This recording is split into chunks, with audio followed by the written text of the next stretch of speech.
popcorn. That's fine. Hey, what's up, everybody? This is GQ checking in with, and I'll let him introduce himself, with Simon Says, Kenshiro, and Megashon. So we are here for Culture Junkies Live. We are going to be having a ton of fun. This man's talking about F1 It's for a some great reason. movie. It looks like it's going to be a good movie.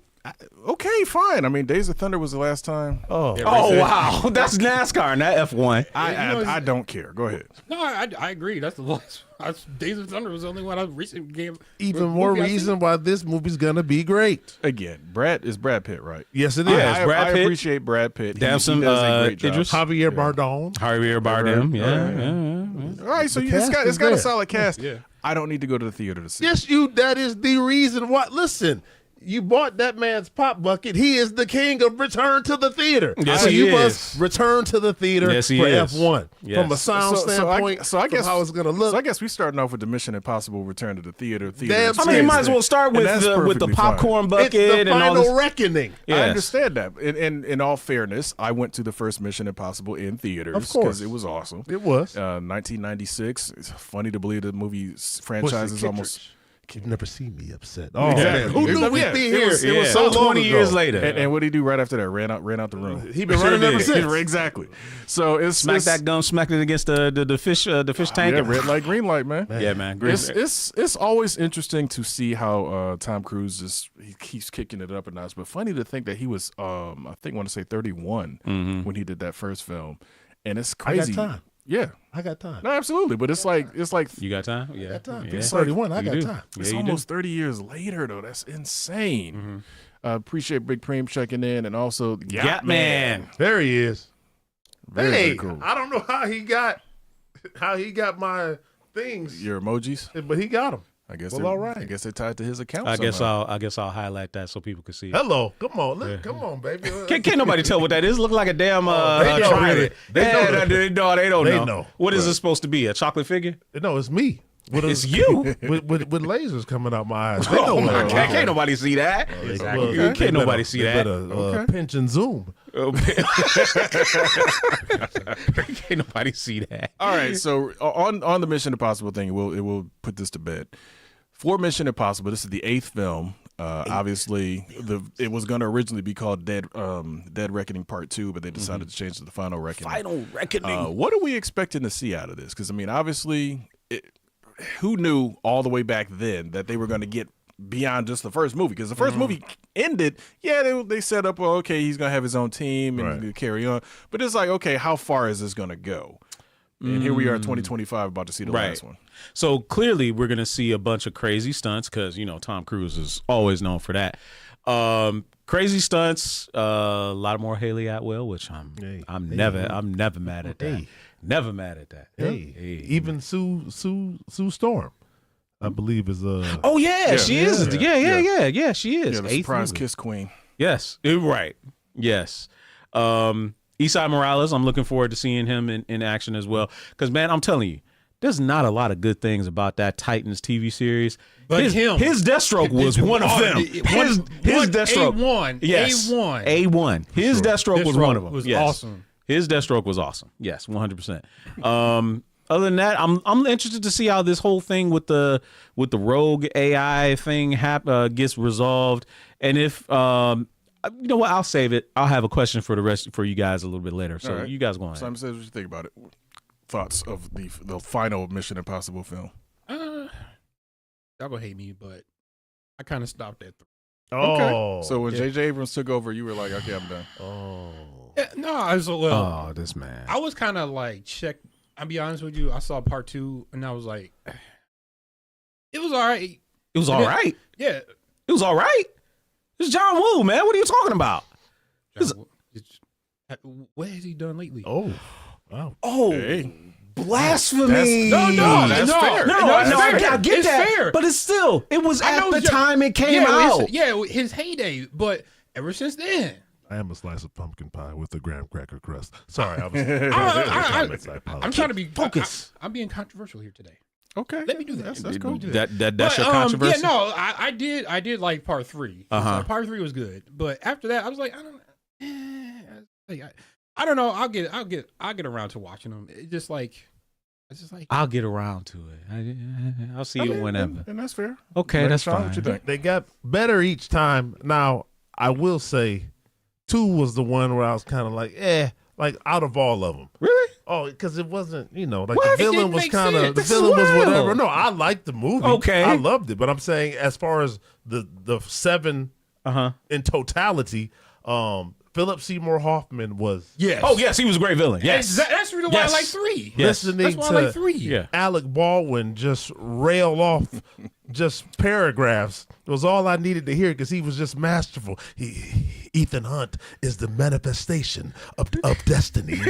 Like he was like, what are you talking about? I didn't like the fact that they were trying to give it to Jeremy, but obviously nothing against Jeremy. Jeremy Renner, no. But you are, but Tom Cruise is Tom Cruise. Yeah.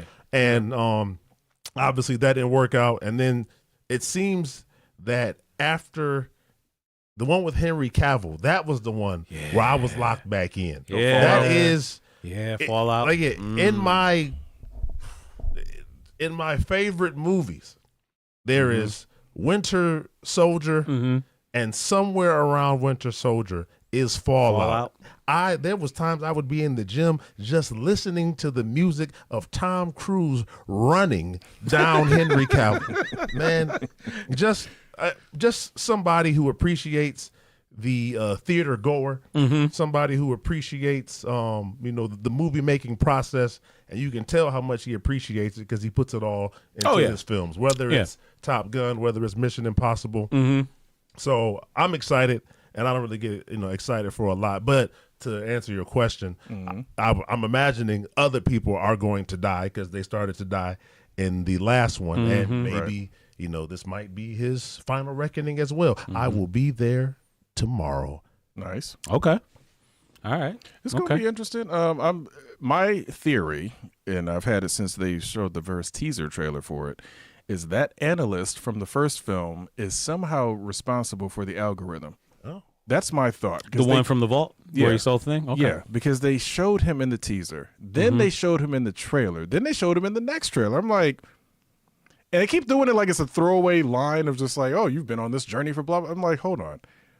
Your official journey started when you stole that necklace from this guy who got sent to Alaska and they mailed him his clothes. No. Oh, the guy with the glasses? The guy with the glasses, yes. I didn't. Yeah. So I think think he's involved in, because again, he's a computer guy. Yeah. They put him in the room and Ethan with the ruined most his life. important computer stuff. Yeah, So it's and like, Ethan ruined his life, yeah, literally. he ruined his life inadvertently. So I'm like, I think it's going to come all the way back to him somehow. that's a hell of a callback. Yeah. And I would love if they do that. Even if it's just he designed it and somebody else it's a is small nod. Yeah. and somebody else is over him that's a little bit more diabolical and decides to go. But I'm like, they keep showing him, and it's like there's got to be a reason. Now, not that you can recall, but if you can recall, have you seen him in any other movie since? That particular actor, Yes.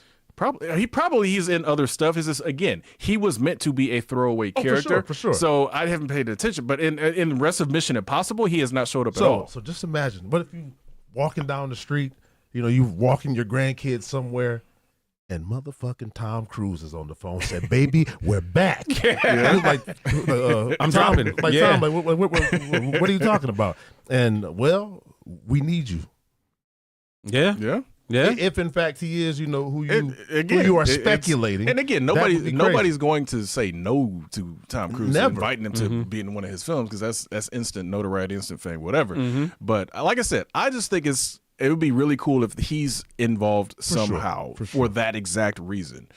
So who knows? We out of the chat, we got the third one was the best one from Yatman. Dadakuchi checking in. We feel better soon, my friend. I'm Rock checking in. What's up, Home Slices? Appreciate you. So I don't know. It's going to be interesting to see. Obviously, Tom Cruise has put his body through hell making these films. Like you said, and with Fallout, he broke his ankle on that one jump and got up and carried up and ran off out of frame to finish the That's scene. a real man so right there. it's going to be interesting. Marcus Pryor is saying he is not a fan of Cavill, but yeah, Fallout was definitely his favorite movie. He's not a fan of Cavill. I guess it's cool. He doesn't count Count of Monte Cristo as his all-time favorite book, which again, a lot of people don't know that a very young Cavill was in that film. Yes. Henry Cavill, to me, he just gets a raw deal from Hollywood in the sense of they messed with his Voltron thing. They messed with his man, Superman, yes, I do want to talk about that. Yes, Superman. So it's like Henry Cavill deserves better, in my opinion. He's been snake bit somehow, some way. Don't forget what's in The Witcher too. Yeah, The Witcher. Oh, well, no, The Witcher, he walked away. He walked away, and he had his good for good reason. Yeah, he had good reason. He had a damn good reason. Yes, Yeah, no, 100%.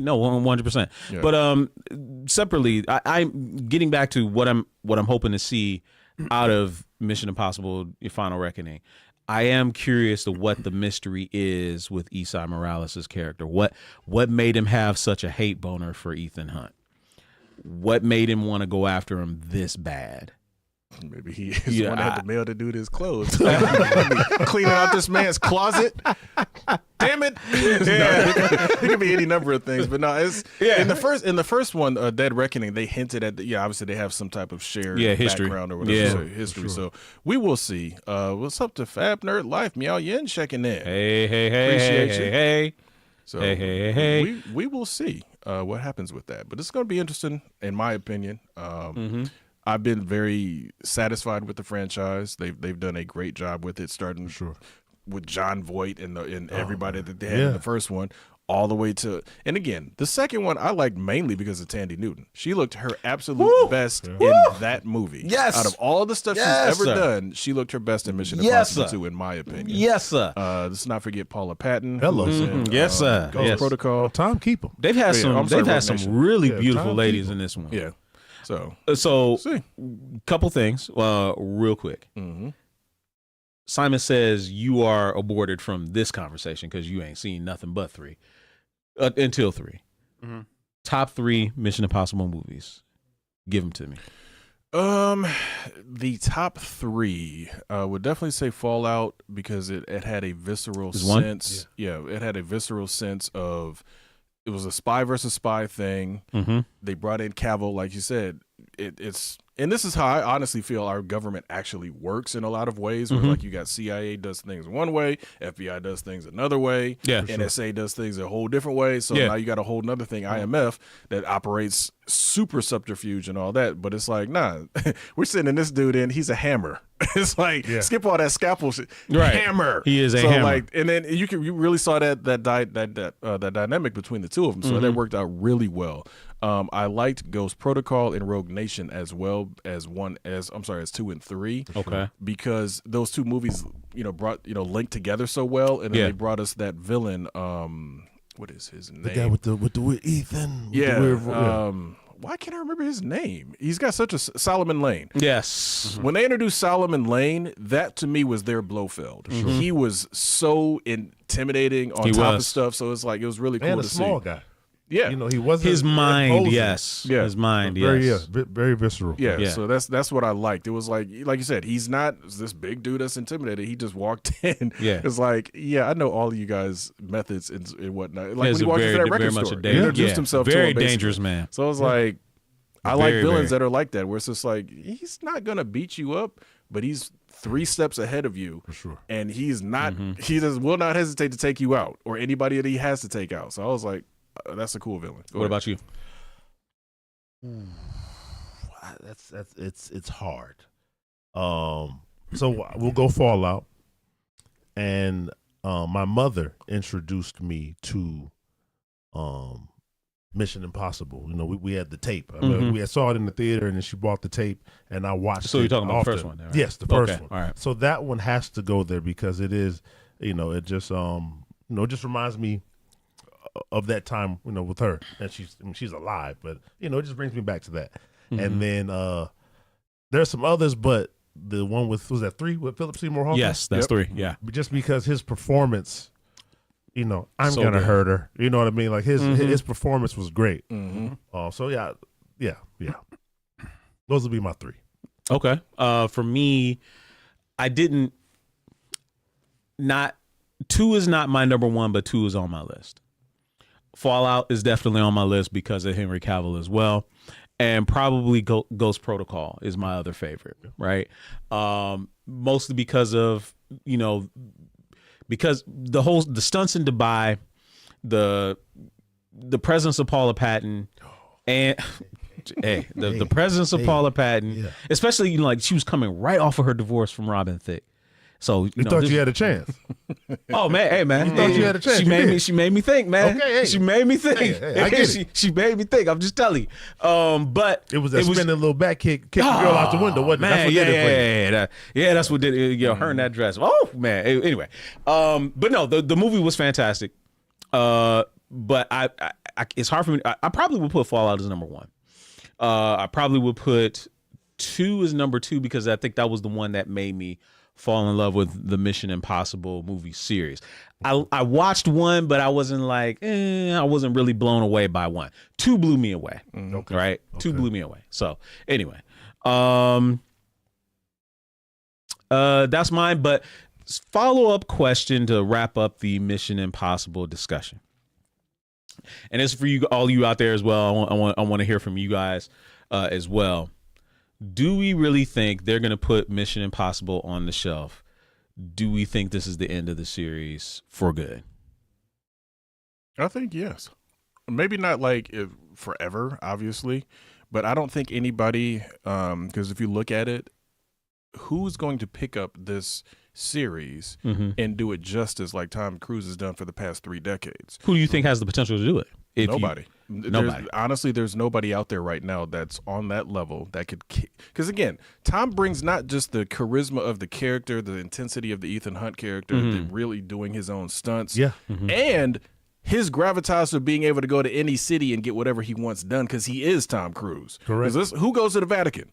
Tom Cruise. Who is allowed to film at the Vatican? Nobody. So it's like there's going to be a level of just like, okay, this is going to die down for a little bit. Amazon's going to bring Bond back up, for the next thing and fill that void of Bond that we've had for the last 5 years now, almost. So I think Mission Impossible has to be finished because again, Jeremy Renner's too old, and he's clearly not in shape to do it anymore after what happened to him.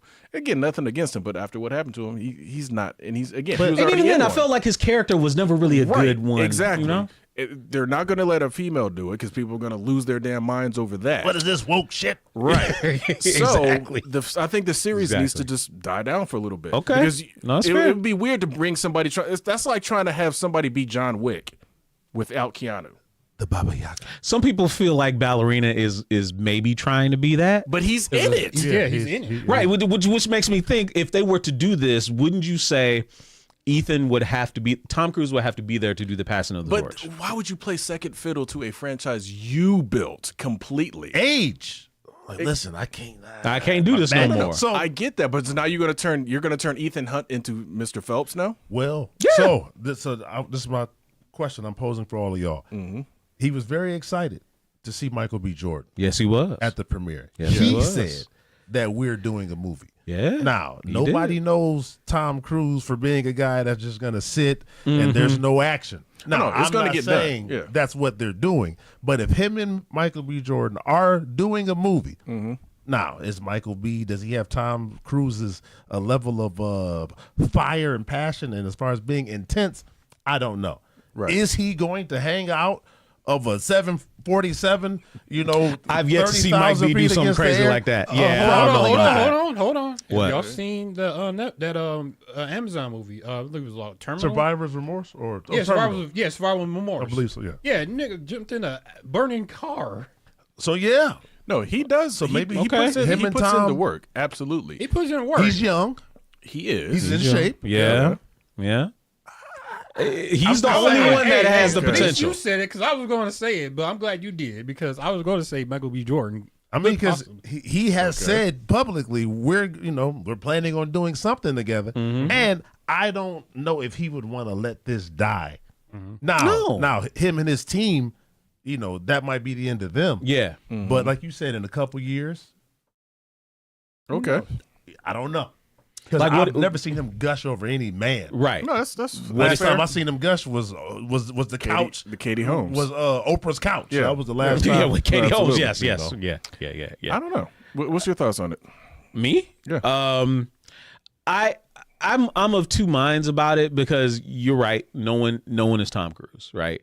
No one is that crazy, that committed to the stunts like this man. It was Jackie.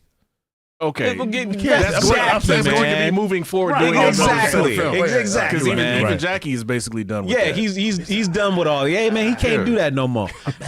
Yeah, so no one is as committed, dedicated as Tom Cruise is to movie making. This man just went out there and said, "I'm gonna be making movies into my hundreds. I'm planning on living forever." Basically. So I'm never gonna stop making action movies. That's what this man said. Yeah. Right. So. Does anyone have that same level of passion, commitment to the craft, to being an action star? They might be committed to being an actor, right? For sure. They might be committed to different roles. For sure. Are they committed to the craft of being an action star? We've been starving for someone to take up the mantle of JCVD, of Sly Stallone, of Arnold Schwarzenegger. The most unlikely person was Tom Cruise, if we're thinking about it. Yeah, At the time when he took over, he was the most unlikely guy. We thought it was going to be The Rock. It's not The Rock. We thought it was going to be John Cena, maybe. It's not going to be John Cena. Even Jason Statham. We thought it was going to be Jason Statham. It's not Jason Statham, right? Now that you bring that up, nobody would have thought it would be him and Keanu. Yeah. Yeah. That's what we're saying. Now, you could think about it maybe with, Keanu in Speed, which is still, oh my God, that is a fantastic movie. It is. It is aged so well. The second one, not so much. Yeah, not so well. But I mean, that's Jason Patrick. That's not Keanu. It's not him. Right. It's not him. So that doesn't really count. But I'm just saying. I mean, shit, the Matrix, dude. Who would have thought? Yeah. Who thought that Very was true. Who thought that was going to be like, what the fuck is this movie? And then you would roll in, it's like, oh shit. Okay. Yachtman got jokes. He said Seth Rogen can do it, man. What? After the Green Hornet, I don't want to see this man in anything action again. But to your point about the Matrix, though, the Matrix changed the game in Hollywood, period, because it started to make that, no. You got to train and do these fight scenes so we can keep the camera on you and stop using stunt doubles and wide shots and face replacement. You got to put the work in. Mm-hmm. So Matrix changed that for a lot of things. Because then next, you had Bourne Identity and all the other, films is following suit. Mm-hmm. Yeah. So I think and again, like you said, to your point about Mission Impossible and Tom did the whole thing of like, look, y'all don't want me to do these stunts as an actor. I'm just going to be the producer. And then I'm going to do these stunts. Mm-hmm, you can't say no. Mm-hmm. So it's like, and that was a whole different level because that's very, very much like a Jackie Chan type of thing. Yes. Of like, I want to do it, and I am going to do it. So like you said, that level of intensity is very rare. Michael B. Jordan is a serious actor. Obviously, we've all seen Sinners now. I think by now, he did his thing in that, absolutely. And even seeing the camera rig that they had to do put on him. And him still being able to act with that camera rig on so they could do the twin effect was insane. Mm-hmm. So who knows? We would accept it because it'd be cool as hell. Yeah. A black-led Mission Impossible film, though. Yeah, I mean, if it's coming from him, I think that would be the only way because Michael B., he's trusted, especially via the box office. Yeah. And, and it's Tom.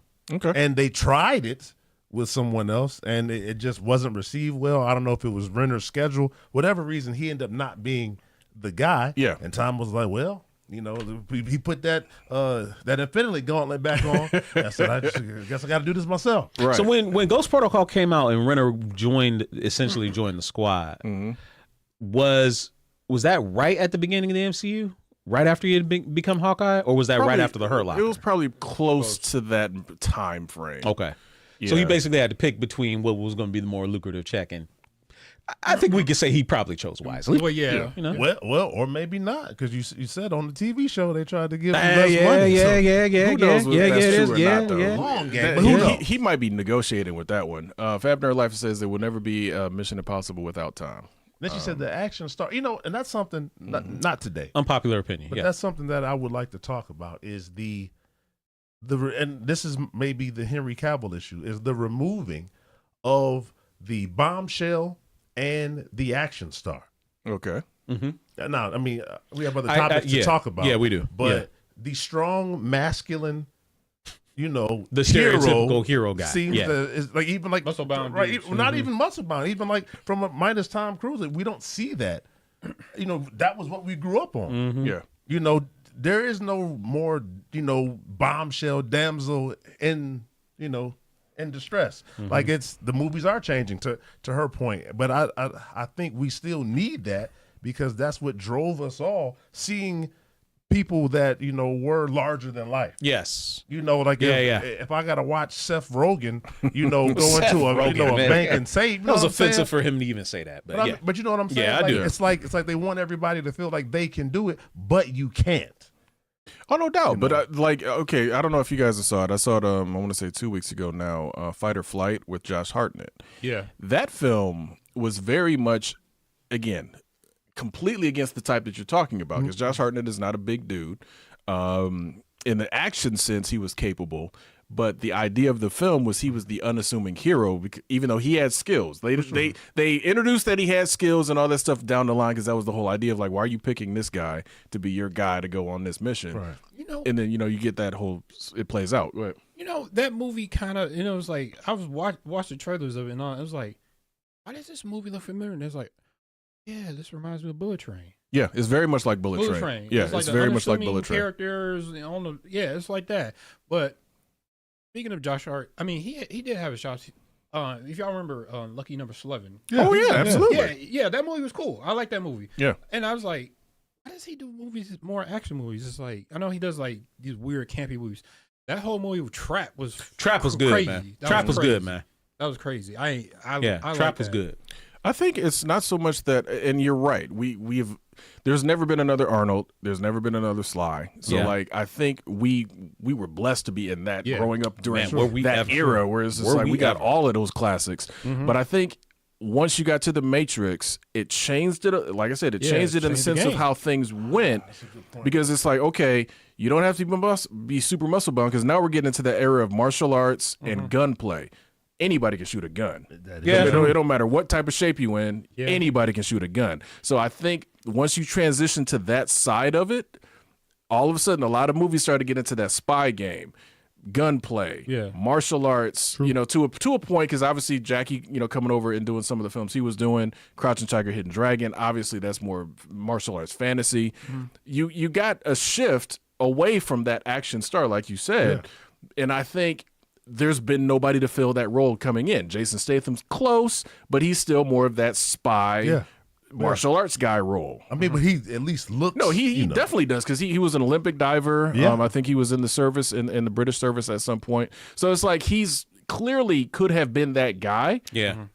He just, his career path just moved a different way. So are you saying, just real quick, that I have the Matrix to blame for having to watch DMX fight scenes in Romeo Must Die? Absolutely. And then, okay. No. It's because, like I said, it became a shift. Because think about it. Who else was around during Arnold, Sly, and Dolph Lundgren, and even Dolph Lundgren to a lesser extent, because he did, obviously Rocky IV was where he was discovered. Even Van Damme wasn't. Well, and Van Damme, absolutely. But Van Damme was a martial artist. True. So that he had he basically owned that side, because none of those other guys were going to be doing that. And then you had, obviously, Sly and Stallone had their rivalry back and forth. Steve Rocky. Seagal, don't forget Steven Seagal. We can forget Steven Seagal, sir. He's an official martial artist. We can forget Steven Seagal. You're absolutely right. The same moves over and over and over again. I grew up watching. Oh shit. Mom dragged me to that shit. She was on your mama. Now. Okay. Okay. I get it. I see. You know what? After this is over, we're gonna have words. Okay. All right. But anyways, no, I mean, I went to see pretty much like all his movies in theaters, and like the ones that I actually resonate with was Hard to Kill. That was a good one. And then damn, there's like so many of them. With the Jamaicans? Yeah, the Jamaican one. So who do it? The white boy hat No. Seagal's early stuff outside of his horrific run. Yeah, because my man can't run. It's like, bro, how you he always had that jacket on too. He came. Come on, bro. But again, it's like you're saying, like we had it good. We had a run of like awesome action heroes, all stars. Yeah, even the B-list ones. Exactly. Yeah. Like, I mean, we can go on and on, but the B-list ones. Yeah. Oh no, this is an upcoming show. Just to let the chat know, this is going to be coming up. So don't. This is going to be revisited. We've been talking about this shit for like weeks, decades. Months. Oh yeah, decades. absolutely, long time. Absolutely. Long time. What? It isn't a. We'll save it for the next show. Because now I was thinking about Michael Jai White, Scott Adkins. Like, they can't get mainstream to save their lives. Again, Michael Jai White had an opportunity with Spawn. Spawn had a lot of issues and problems. He did. His Al Simmons parts were badass. They All were. his Al Simmons stuff was great as far as him being the military guy and all that. Once you got into all the CG, it was like, What came first, what? Spawn or Universal Soldier? Spawn. Okay, because I'm gonna say because he got another chance in Universal No, Soldier. he was in the first and second Universal Soldier. Yeah, that's what I'm saying. Yeah. He had another chance in Universal Soldier. Yeah. For whatever reason, it Well, just didn't. I'm telling you, he's Crazy enough, he was smaller in Universal Soldier He than was. than He is, was. than he is now, obviously. Yeah, But he was. I think Mark, and again, it could be completely wrong, but I think he just does not allow himself to fit into the studio mold the way they want him to fit in. So he's like, I'm going to do my own thing. Because Black Dynamite is great. Yes, I it didn't- is. I didn't And see, that's fine. I didn't see his other follow-up to that. Johnny Black. Johnny I heard Black, it yeah. wasn't as good, but again, Black Dynamite put the bar way up sure here. did. So it's Sure like anything that you follow with that has got to be superb, or Right. everybody, oh, it's not that good. It's like, well, I need to see it myself to be, the judge. So, All right. Yeah, go ahead though. Let's pivot because I think we talked about that quite a bit. I would love to to show off the popcorn bucket, but we only got like a half an hour or so left. They can go to the Yeah. YouTube and see the popcorn bucket. It's a Yeah. link right there. Just go to our channel. It's Yeah, go right to the there. profile. You'll see it right Yeah, there. boom. You catch a short. Little bit of It's- legwork. It's up there too. All right, so let's put a couple things to bed. One being Andor. Series finale was last week. We didn't get to talk about it here on the show. I think all of us think it's very, very good Star Wars TV, but somebody else, as he told me as we was training in the gym, it was Monday. He said it's it. a week- Was it Friday? Yeah, I When think you it was told me? Friday. I Okay, think it was Friday. He told me on Friday. He's like, man, y'all need to watch some more TV because there ain't nothing special about this show. Well- so tell us about it. Hold on, real quick. Appreciate the 100 bits from Fab Nerd Live. Appreciate that, Thank you, man, lady. thank you. Appreciate Very nice that. of you. So I want to take a step back what I said, because everything that y'all said to me, they said it was a great Star Wars property. We did say that. That was what everybody said. Yes, we did.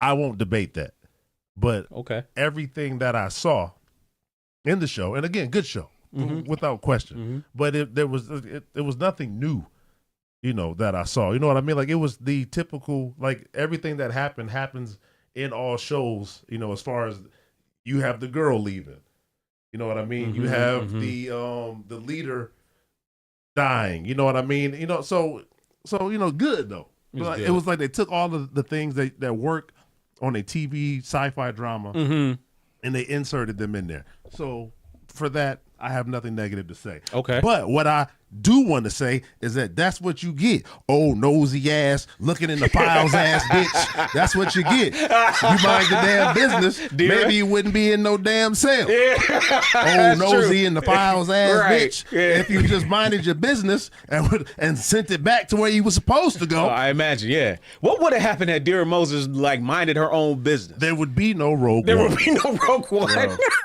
All I can say is I like my man Ben Mendelsohn. When he put his He finger put on his her finger on her head, head. I was like, bro, That was great. I said, that the went back. disrespect. They Right, said that went back to like adults and child stuff. yeah. I was like, bro, And they said that was completely ad lib. Of course it is. Because He he was was like, an when she actor. stopped- because when he did it, she was like, and she had to snap back in character. Oh, but he just did that. Now, Right. I don't know if that's, I don't know. Like, it just sounds like he talks with something in his mouth, but his voice is is it a lisp? yes. So whatever Yes, it is, lisp, he's yes. mastered it. Oh no, Because absolutely. No, he that's- was like, yeah. If you weren't a rebel spy, I can't do his voice well. He was like, well, you should have been one. Messed your calling. No, nosy in the files ass. That's what you get. Right.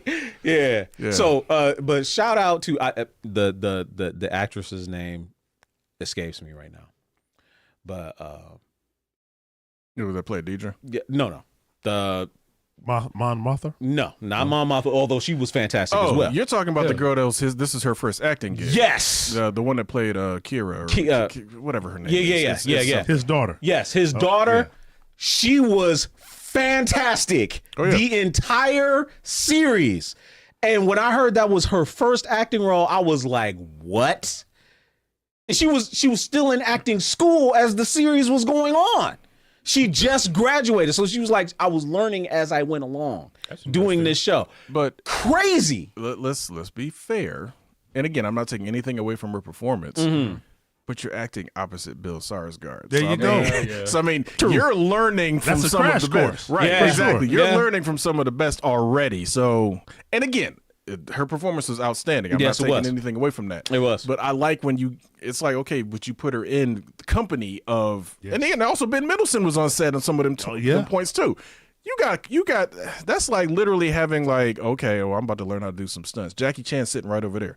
I'm about to go sit there and talk to him for any points in between takes. And Exactly. glean as much as I can glean. So she had again, for a lot of people that are like, Disney doesn't know it, they know it's like she's about to be a breakout. And I didn't know that. Something. Gives me more Hand hope. of Omega is right. The little girl version of Clea was awesome as well. That's one thing that they can do very well. They cast very good child actors because the girl that played Little Leia and also played Little Ahsoka was great.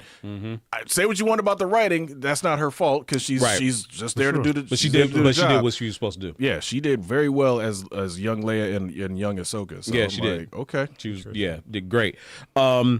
So back to the Andor discussion, specifically from your standpoint. So now, when we said that other people were saying this is the greatest Star Wars anything they've ever seen, you say to that now what? Then I mean, The greatest Star Wars thing they've ever seen. I don't know if I can. I can't say that. Okay, and that's fair. But it is good television. Okay, It is a good to great Star Wars property for sure. But I wouldn't put it. I wouldn't put it above those first 3 movies, which would be what technically the last 3.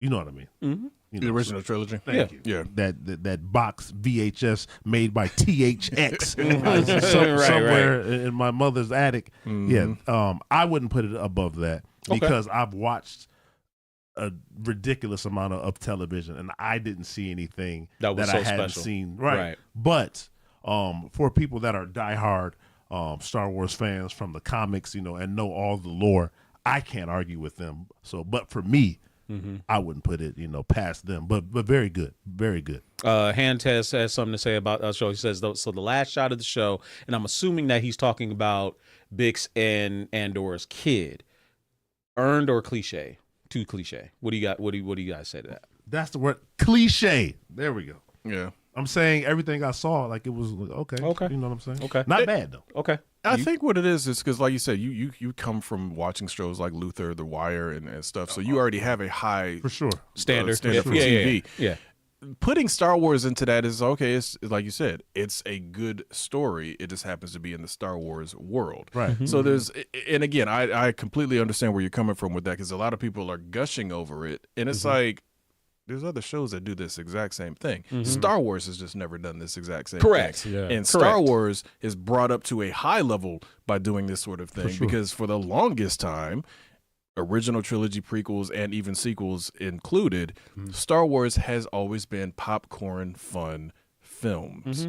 I don't care what people want to say is how deep it goes and this and that. Yes, it can. But at the end of the day, those films, without all of your expanded universe, all of your extra adding this is how I feel or whatever, those films, if you just look at them objectively as what they are dirt simple. Andor brought it into a higher class of like, okay, this is going to make you think. We're going to show you some more stuff. Yeah. There's more than 6 people that were involved in saving the entire galaxy. For sure. So it's like Andor finally brought it to a realm of, okay, put the kids to bed. Let's do some real Star Wars work here. Let's do some real work in this galaxy and see how these things really run, how these things really work.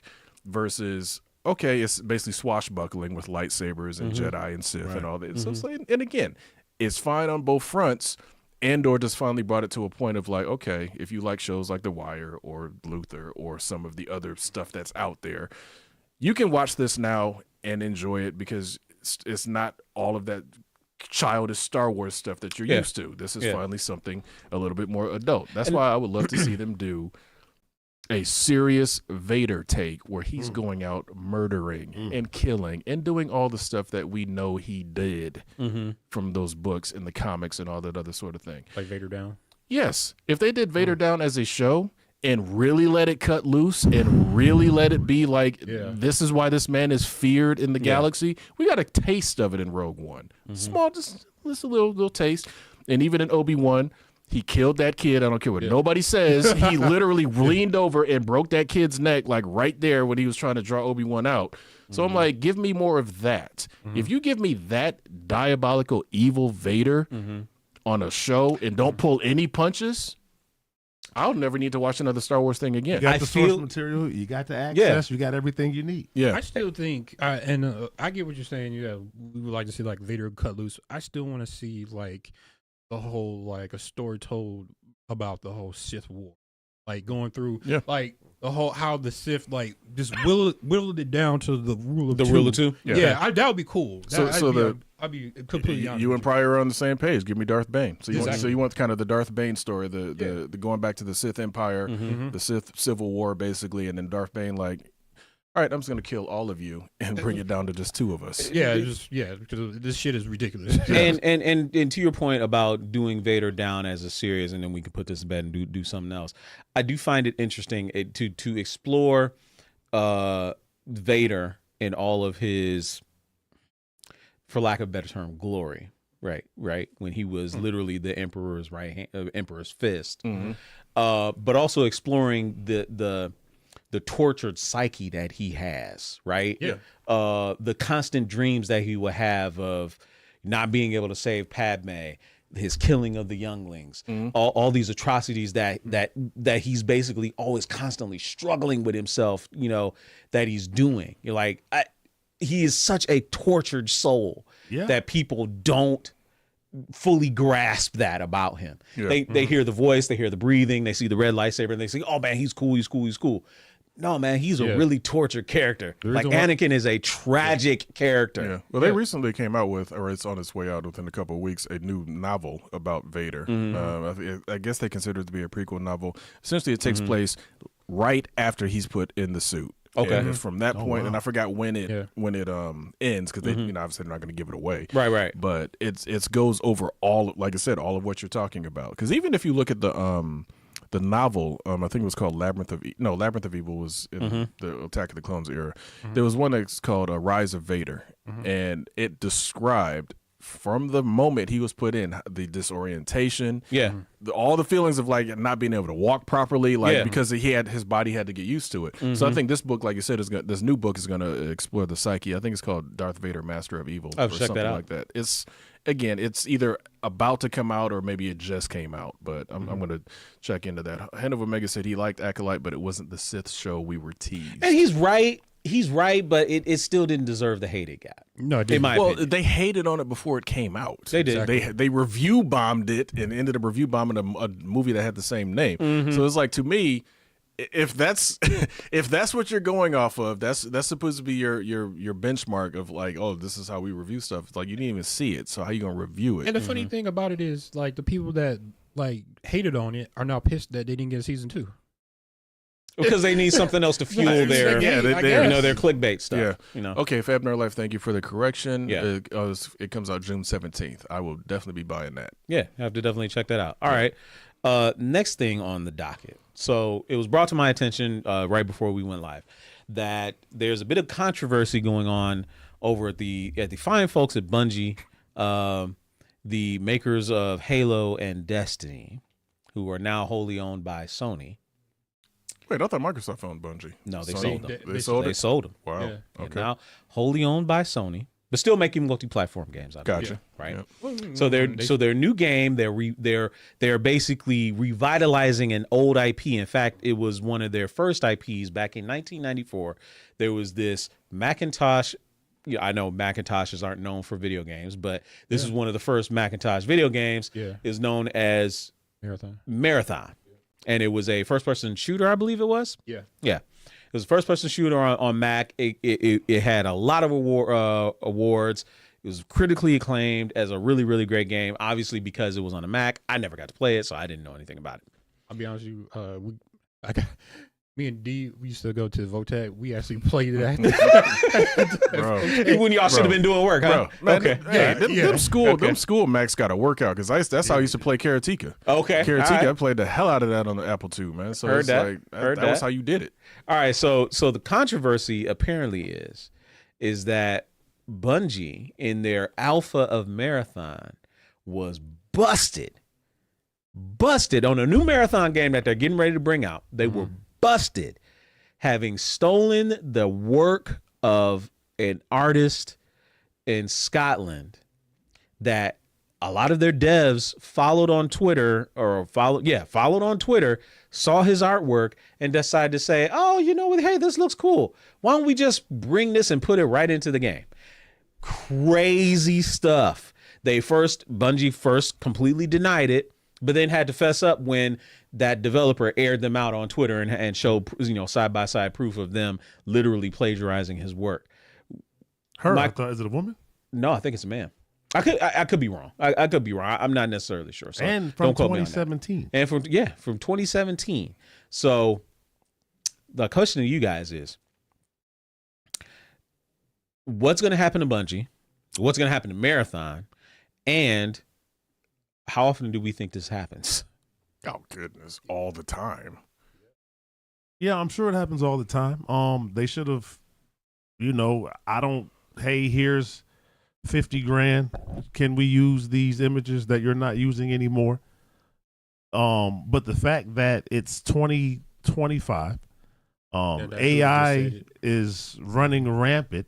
Mm-hmm. They have however much money Sony is allotted them to use. So the fact that you couldn't come up as a collective with your own thing and you've stolen something from an independent artist and then tried to lie about it until that artist had to come forward. Pretty shameful. And, again, it's always the bigger fish trying to eat the smaller fish. Yeah. But if this was in 2017, they probably would have got away with it. But with social media being what it is and how fast it's moving and the access is instant, they should have known better and they should have just reached out to her. She might have took a quick 50,000. I wouldn't have thought twice about it. Yeah, and that's kind of what her outrage is. He was like, they'd rather just mood board my imagery and take it and put it in the game instead of just firing off a quick email to me, asking for permission. Very, very simple. Very simple. Like they've already fired, I guess, the person that was but somebody's gotta take the blame. Yeah, but it's just like to make it right, the very least they could do is literally just give them a position or cut them a check. That's the other, Hold on. bare minimum. Give who a position? You talking about the artist? Yeah. Oh no. He probably was like, fuck y'all. Hell no, I ain't gonna come to work for you or just hand over the settlement. I think I'll take the settlement. Get out of here. That's literally like, I think what the problem was is Bungie was trying to go with that adage of it's better to ask for forgiveness than permission. It's like, no, not in business. It's better to ask permission first because you got to do forgiveness. Forgiveness going to cost. Exactly. It does. Dude, give me a job. Man, that's almost like. Just said it. Yep. That's almost like my man. Remember my man at 300? It was just like I want it all: wealth, women, and a uniform. It's like, bro, just take the wealth and the women. You gonna go out there and get killed. You just give up the information. It's like I don't want the job. Give me the money, and then I'm gonna go and do more art and hope you steal some more art down the line. There you go. And now, because she has a name, she would be more attractive to other studios, absolutely, who are looking for somebody, with her talent, right? Yeah. Ego is a B. You are right about that. And 100%. Ego is a B, no question.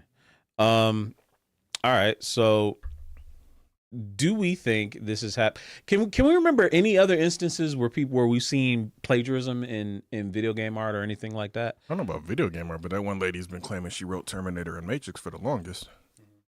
Oh yeah. There's that. Day. Terminator and Matrix. Yes, you're right. But I think there was another one. And and I'm always, initially very skeptical when people come out of the woodwork and say, "Oh, well, you stole my work, you stole my work, you stole my work," and like I want to get compensated, because anybody can say that, right, without any real tangible proof to say that yes, they have literally cost you money or stolen from you. You got to prove it in a court of law. You can't just say it. Yeah, just say it, right? The evidence. Yeah. I don't know. So I can't think of any other instances where this has happened, but it is terrible that this did happen. And I hope this thing is right, ego, because Bungie is like, they're the big dogs. I mean, I can't even like count on hand how many updates they've done for Destiny. It's like right now, man, I don't even know what season they're on right now, man. It's running strong. Yeah, it's like that game is. We know our boy. What was it? Zyman is still playing that motherfucking game. Yeah. I just logged in. He already playing. He's playing it. He is hardcore on that one. Yes, he is. No doubt about that. Speaking of Vader, and actually video games, this is something that you'll love. We're talking about Fortnite. Yeah, we're talking about Fortnite. So the James Earl Jones AI is in Fortnite as Vader. Yeah, as Vader. You can walk up to Vader as your character, and he will actually interact with you and say, "Oh, by the way, did you get him to cut that line?" Not yet. But they've been. I don't know if it'll last that long. Yeah, they've had him say everything. Yeah. Somehow, from slurs to. They. Yeah, and you would think that would be one of the first things that they would try to program out of it. You would think. It's like let's be real. We all know the various slurs, so programming he can't say that. This is a couple lines of code. Yeah. He cannot say these syllables together as whatever. And then because that was my thought process: is how are these kids or young teenagers or young people, how are they getting him to say stuff that's offensive? Because that would have been the first thing on my mind as a developer, is to make sure, they can't do this, especially with such a large property. Yeah. Because that's a lawsuit waiting to happen, like numerous times. Like you would think, as big as Epic is, and they are pretty freaking big, they got a lot of money, but you would think they still ain't got Disney money. You would think with the IP, with the litigation that IP that Disney has to come after them if they basically infringe on the copyright in this manner, you would think that they wouldn't want to risk the wrath of the lawyers. I think the end user license covers them though, because this is online interaction. Yeah. So they already have so many disclaimers like, well, look, we ain't responsible for what you find online. People are just gonna be people. So that's the issue. Yeah, this isn't something coming directly out of what they programmed in. Yes, it's an AI, but Fortnite is all online, so it's like it's covered probably under that blanket of like, okay, it's an online disclaimer. People are just gonna be stupid, so we can't do nothing about it. Interesting. They should have, like I said, and like you said, programmed it out where he can't say certain things. But right. So the other part of the controversy is that apparently SAG-AFTRA is also suing Epic Games, because they're saying that the Vader AI could have been voiced by another actual human being that has approximated Vader's voice in previous works before, and they should have come to the negotiating table to do that. But James Earl Jones's family signed away the rights to say specifically use his voice as Vader so it can live forever. Exactly. I appreciate the work that unions do for people, for the working class people. But this is the kind of dumb shit that really makes me not like them. Let me see. So I can have the original voice for Vader signed off by him. Signed off by him forever. For him and money to his family. Right. Yeah. Forever. Or I can have a sound alike. It's like, I think I'll take the original voice. I Me too. I don't care that one person is not going to get that job. I'm sorry. Right. Vader is iconic to forever. Yes. Have y'all played like the Jedi Survivor games? Fallen Order? Yeah. The guy who did the voice of Vader, it would have been nice if they did the James Earl Jones recording. Yeah. The guy who did it, not bad. But he's not bad, but he's not James Earl Jones. Yeah. 100%. Fabner Life saying unions are just trying to get work for their people, which again, I respect it. But there, in some cases, especially with this one, when you have an iconic character, a SAG-AFTRA member, by the way, for a long time until his passing, right? who is a car carrier member his entire career, you're saying I would rather give it to a living person than to benefit the estate that would benefit his family. This is the kind of stuff that is just like, come on, man, use your brain a little bit. No. It's fine to want to give people, unions and jobs and I get work it. and all that. Sure. Yeah, but I get there's it. other jobs out there. This particular one just happens to be locked up by an AI. Yep. Never been done before. James Earl Jones signed off on it and said, hey, this is cool. Just make sure the money goes to my family. I have zero problems with that.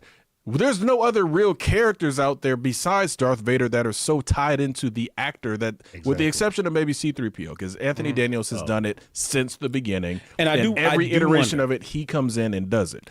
But C-3PO, to me, I don't care. K2SO has replaced him in my mind anyway. Oh yeah. So it's like, K2 is the greatest. as far as like literally at all characters across all time, Vader's the only one where it's like, I hear James, Kevin Conroy's Batman. Yeah, exactly. But obviously other people have done Batman.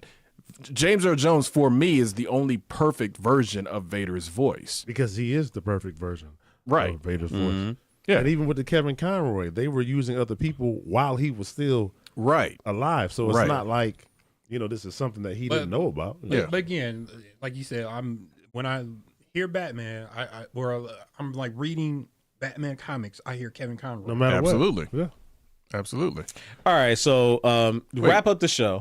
Oh, what were you gonna say? Well, no, something? she says Fab Nerd Life has got a reply, though. She's saying it costs less to use AI than humans, and that is coming. No, without a doubt. Without a doubt. But I don't think from a voice acting standpoint, because especially in anime, you have some classic anime voice actors that probably ain't going nowhere. Like your Steve Blum. And a couple other people. And even on the DC side of things, your Troy Bakers and a couple of other voice actors that are doing very well. They're going to get work regardless. Yeah. Like voice acting is a skill and a talent that's probably never going to be fully given over to AI. 100%. With the exception of Darth Vader. I'm fine with that for Darth Vader because in most instances it's going to be in a show. All they got to worry about with Vader is making it sound like James Earl Jones. Obviously the AI can do that because they don't have to worry about lip sync. Because he doesn't have a mouth that you see. Yeah, really. Right. So it's like they just need to, and again, they got audio engineers out there that are geniuses that'll make it sound like James Earl Jones just said that yesterday. So Yeah, I'm fine with that. So no, Hand of Omega. I've seen footage of Vader with David Prowse's voice. Yeah, we met wasn't David good. Prowse in San Diego, and yeah, it's very very clear why. That voice was replaced. Yes, sir. Yes, sir. He's a nice guy, but he ain't James Earl Jones. I'm sorry. Yeah. All right. So I actually, we have been having an increased presence on TikTok. We've been, and even here on YouTube with our shorts, they've been doing very well. So all of you out there that are watching the show right now, thank you very much for your support. We plan on keeping on growing and keep on going. If you keep feeding us comments, we'll keep feeding you guys content. And in the spirit of that, I do actually want to read off a couple of some of the comments that some of the more interesting comments that I've been getting from some of our clips. Specifically, last week we touched on the reaction to the Ironheart trailer and how black people don't really mess with Riri Williams. They don't really like Riri Williams, and some people kind of took umbrage to that. Saying that this one comes from Melon Lord and says, I think people just aren't into Riri. People love Tony Stark and they love Rhodey, so you can't say it's a race thing. Even Rescue has some love. Riri just ain't that interesting. Now, some people have defended Riri coming out of Wakanda Forever. Do you guys find her character as compelling? And do you feel like we were off base by just saying that black people weren't really messing with Riri Williams, or that we weren't saying that we should give Ironheart a chance at all? Thomas is. No, I mean, I'll be honest with you. I'm not saying that black people or us as whole are not messing with her. I really think it's just like her character is not really that appealing. Mm-hmm. I mean, like I said, going back to when she was introduced in the comics. I mean, I read a couple of Ironheart books, but I was like, all I got was she's like not like a poor man Tony Stark, but like a like a temporary replacement until he comes back. That's basically all it was. Now, when I went to go see Wakanda Forever, again, her character wasn't that like interesting, because like all we were interested in was Namor and Shuri. That's the only person I was like, you looking forward to seeing, like seeing how she looks in the Black Panther, her version of it, how it looks and all that stuff, and then how he like presents himself as king of Atlantis. But when it came down to rebuilding her own armor suit, I was like, okay, yeah, that's fine. But it's, again, the character wasn't appealing in the comics, and so far it doesn't seem like she's going to be appealing as a Tony Stark replacement. So I agree with that. Anybody else want to reply? When to that? we were discussing it, I thought you were referring to the books. I was referring to the books. Right. Yeah. Film wise, I do believe, we usually show up. Well, no, it's a TV show, right? Yeah, it's a TV show. Yeah, it's a TV show. So on the TV show, I do believe, that people will give her a chance because the culture usually does try to give everybody a shot. But, yes. Yeah, but when we were discussing it, I thought it was more so about, it was about the books. Yeah. And, I mean... You're not a big comic book No, reader, no, right? I read books. I'm saying maybe I don't think there are that many... Go ahead and say it. Be I frank. don't Go wanna ahead and be- say it. I don't want to be publicly online saying what I'm... But I don't think a lot of her books were coming off the shelves in certain,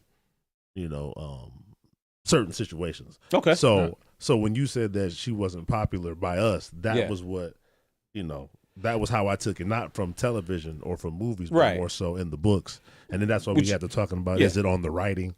Yeah. So. Well, I think one of the things you run into, especially when the argument comes up about Ironheart and Riri Williams, is people are like, her book got canceled. And it's like, no, she was part of a limited series, 12-issue run. So when issue 12 came up, that was the end of the series. She's guest starred in some other stuff, had some annual appearances and that sort of thing. But people always try to have that argument of, her book got canceled. It's like, no. The difference between canceled and here's the story arc that we're running and it ends here. She shows up in other stuff. So it's like, I think people had that narrative already in their head that she wasn't popular in the comics and all that sort of thing because her book suddenly, disappeared. Secondly, it's like she was an interesting character in Wakanda Forever because you knew what was coming later. The actress's portrayal of her, at least in that movie, not so much irritating, but it was this stereotypical smart, sassy, slightly angry black girl. And it's just like, I don't have a problem with it, but you need to give me more moments of showing how brilliant she is and for the standout. And I think the TV show have an opportunity to do that because, again, she was a guest star in Wakanda Forever. This wasn't focused on her. Correct. We got a little taste of her, a little bit of, here's what she's about. She shows up in the final battle, blah, blah, blah. But it wasn't her movie. It wasn't her time to shine. She was just there as a, partial catalyst of how they found vibranium, blah, blah, blah. 100%. So I'm looking forward to seeing her series. I'll obviously pass judgment once I see the series, though. Sure. I'm not gonna. I'm not gonna watch it. It's like it's there. I got time. I'm just gonna check it out. If the first couple of episodes are interesting, cool. I'll stay till the end. So I can't really pass judgment on it until I see it. But like anything, it's. People always like, having that argument of who asked for this. It's like, well, who asked for Iron Man? Who asked for anything? Who asked for Star Wars? Yeah. Who asked for Star Trek? Who asked for any? It's at some point somebody was like, you know what? I want to do this thing. I'm going to put it out there and see if the people like it. That's how we get stuff. So 100%. That's the only thing you can do with the Ironheart thing. Yeah, They're gonna 100%. put it out there and they're going to see if people like it. Right. Speaking of the Nintendo misinformation video that was doing numbers. Darrell Broussard 975 commented, speaking about Nintendo and having the prices and breaking your system. He said, "I stopped buying them years ago. $500 for a system and $80 for a game. Stop buying for a year. Watch the price plummet. Gotta starve them out." What do you say to that about Nintendo? I would say yes, but that's never going to happen. Exactly. That shit ain't happening. People are going to make their purchases. Yes. But it has been proven that if we all moved collectively, yes, they wouldn't have a choice. But for the 4 million that say we're not buying, there'll be 8 million in pre-orders. So they don't care. But yes, so I agree. If collectively we did that, yes, Nintendo wouldn't have a choice. But they know that ain't happening. Well, it's not so much that it's not going to happen. I mean, and again, I don't think it would happen either. I think what it is people have to be very realistic about the pricing of games throughout the years. Yes, you have a lot of young people that are not aware that Super Nintendo games used to cost $80 and up in the early 90s. You have a lot of stuff where, like, for example, when N64 came out and it was hard to find the games, I remember Shadows of the Empire, Funko Land was trying to sell that for $125. So it's not a new thing of games costing money. Games have always cost money. It's not until you got to CD-based games where the price was kind of hard set at $50 for a time for the PlayStation 1 stuff and some of the Sega Saturn stuff. It was a hard set of like, okay, these discs are cheap to produce. We don't have to make cartridges no more. Here's what the price is going to be. Then it crept back up, and now it's just crept back up again. So now we're kind of back to the $80 that we all had to pay for certain Super Nintendo games, especially Street Fighter 2, when that first dropped. So it is what it is. And like to your point, if you don't buy, somebody else will. That's right. And it's just like a Hydra. It's like, it okay, never cut you off. There's 2 more out there that's going to do it anyway. 100%. So boycotts rarely work in an industry like the video game industry because people want their entertainment. Right. They just do. And like, people want to be first. Yeah. Especially now and where the world is driven by content. You know, it's a race, to who can put out the content first. Yeah. It's like everyone's saying, oh, yeah. And we all know this.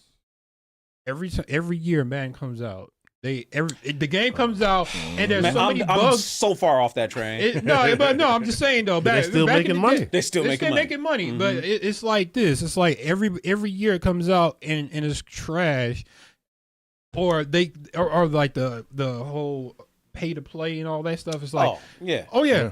Stop buying the game. Stop buying the game. It's like, that ain't happening. Ain't nobody's going to stop buying. Clockwork. Them fools is there pre-ordering day one. Yes, they're on exactly. time. Yep. Exactly. It's like, that's not going to happen. You're not going to, people are, like you said, you got content creators and you also have like the diehards. Yes. They're going to literally just like shell out the hell, there are people buying it for like $100 for the day ones. But diehard fools. Total fool. Well, I mean, they're paying for a roster update. No.